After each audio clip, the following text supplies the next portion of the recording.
Hey guys, it's Brendan the Paleo Dude, and welcome back to another Jurassic World comparison video. Today we'll be taking a look at the new Jurassic World Rebirth Maiasaura and comparing it to previous hadrosaurs and iguanodons. So, the Maiasaura has a really nice paint job. It's got these patterns on the side, and then down the neck, and it's got lots of paint application on the face. My biggest issue with it is the fact that the bottom beak is not painted. It would be absolutely perfect if they had that done, and I'm not sure why they decided not to, because smaller figures from the same line do have the bottom jaw painted. So, kind of weird, but nonetheless, I do love the colors, and the position is great. You can see it's got a very long tail, and then this typical hadrosaur hunchback sort of thing. So, here we've got the smallest Calova. It also has a bend in the neck like that, but you can see the beak is fully painted on Calovasaurus, so I think that's what this guy's called. But the tail is very short on this one, so it's a little bit of a downgrade, but the paint app's still nice. It's got paint on the tail. This guy does not, though. If we go back a bit to the Iguanodon from Jurassic World Dominion, you can see, bottom and the top beak are painted. It also has that kind of back hunch where the neck goes down and then up. And the tail length is pretty standard on this guy. Now, what I like about the Maiasaura compared to other figures like this one is it's in a walking stance. You can see there's a lot of motion in the legs. It looks like the animal's moving instead of just standing still. And that's pretty cool. It's not very static. It definitely has some life and motion to it, and the neck has a lot of motion in terms of the action feature, whereas this guy just goes up and down. You can rotate this one. This does have articulation for the head, whereas the Maiasaura does not. The head is stationary. But I think that is fine because we do get this cool action feature where you can rotate the head. The first ever hadrosaur that we got in 2019 was the Parasaurolophus, and has a similar head feature. You can see the paint is quite a great upgrade from past figures. Though the eyes are similar in the fact that the pupil is just a cutout of the paint with the background color being the pupil. So they didn't put a little black dot in there, which is fine. It looks, I don't know, it doesn't look bad, but it is somewhat noticeable that the pupil is brown, just like the surrounding eye, but it looks a lot more crisp. The paint isn't kind of not defined. But yeah, no, the paint job's a huge upgrade from past figures. This one also has a little bit of motion in the legs.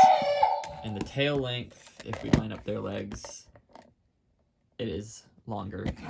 But this one does have tail paint, so the closest hadrosaur we got, the Edmontosaurus, has that little funky crest on its head. It's got some really nice paint going on.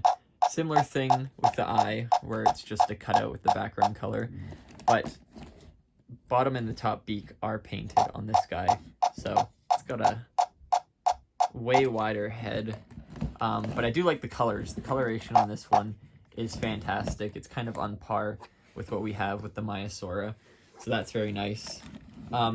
Oddly enough, we actually do have the toes painted on this one too, so that's pretty cool. And detail-wise, I will say that the details on the new figures are more crisp than the old ones. You can see it's just a bunch of kind of smooth lines, whereas this one, they're really defined each and every scale, which I like. With the Parasaurolophus, it's the same thing. The details on the body are more defined. The scales and stuff and patterns are just really nice compared to older figures.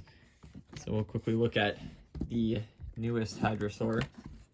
This Parasaurolophus does have the scales and patterns etched out. So this is a more detailed Parasaurolophus figure, but still a little lackluster when it comes to some details and some colors. The pose is also pretty nice. It's pretty fluid in motion. The tail is very long, has the same length tail as the Maiasaura, so that definitely is an upgrade. Now with the Hammond collection, you can see, I think, the body details are more crisp. You can see the side scales here and here. There's quite a difference in terms of like how deep they etched them and the shapes they are.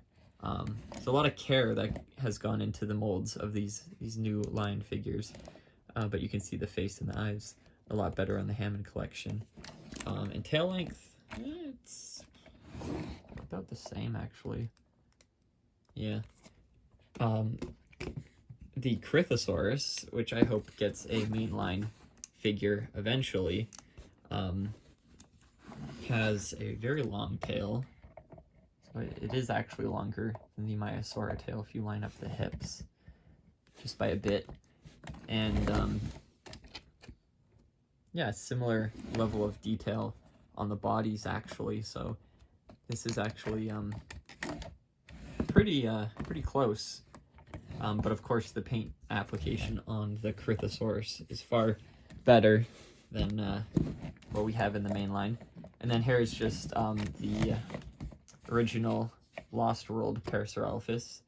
So I can't really stand like that, but you can see these are just lines. I do like the underbelly wrinkles and folds. Those are actually very nice. And but it's just totally different detail and scale pattern than what we've got in original figures. So this is a fantastic mold, surprisingly, and when you compare it to the other hadrosaurs from the lineup, you can see that there is a huge difference in the details that they added in the sculpt. All the scales are really nicely designed. Like each one you can actually see has a shape and they interlock and fit with each other. There's so much detail on the feet, the knees, the entirety of the legs. The tail has some really nice details as well. These little bumps down the back, which are very Maiasaura-esque. These ridges between on the back are also really nice. And of course the head has some great sculpt. My only issue with this figure is the fact that the beak, that lower beak, is not painted. If that was painted, to me this would be a 10 out of 10 new mold. I really hope it gets a repaint down the line. I would love to see this figure in other colors and maybe with the bottom jaw fixed. I think that would be fantastic. So I hope you guys enjoyed this comparison video. Stay tuned for my next ones, and if you haven't seen the previous ones, check those out. And I'll see you all in the next one. Bye-bye.